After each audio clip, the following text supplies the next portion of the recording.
Two, what you just said, see these things from an angle, an aerial perspective, that you don't get limited by your own imaginations of where you can go and what you can be. It was important. And now the work, again, let's go back to the work, because I'm trying to understand the scale that this guy works at. First and foremost, Africa is the way us guys are doing biashara in Nairobi. He looks at Africa as Nairobi. That's a very important part. Another thing, I've forgotten a lot of these lessons, because another thing was to see the continent from a bird's eye view.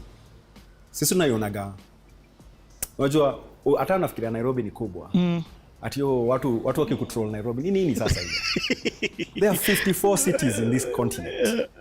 Unaweza hama tu moja na bado uko sawa. As in like usibaki ati Nairobi ni Gishagi.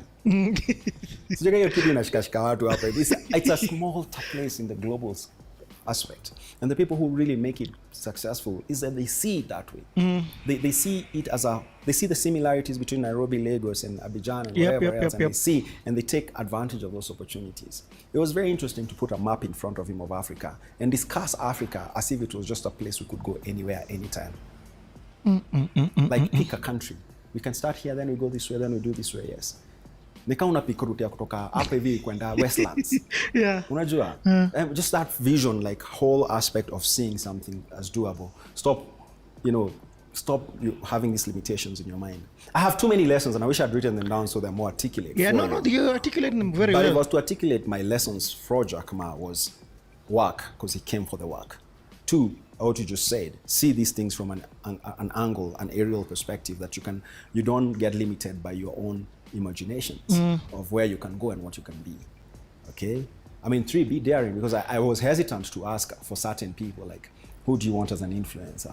I mean, there's Akon was on the table, Lupita was on the table, Trevor Noah was on the table. Like, I didn't get worried about mentioning names and going through the names that we could find.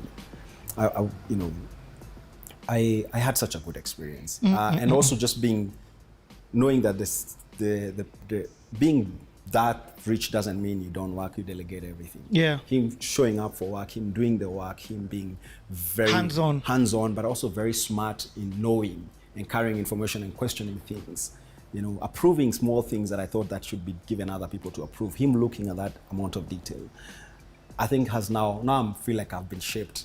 I'm sure there's got more lessons ahead, but that shaped me along. At the end of the year, I was angry.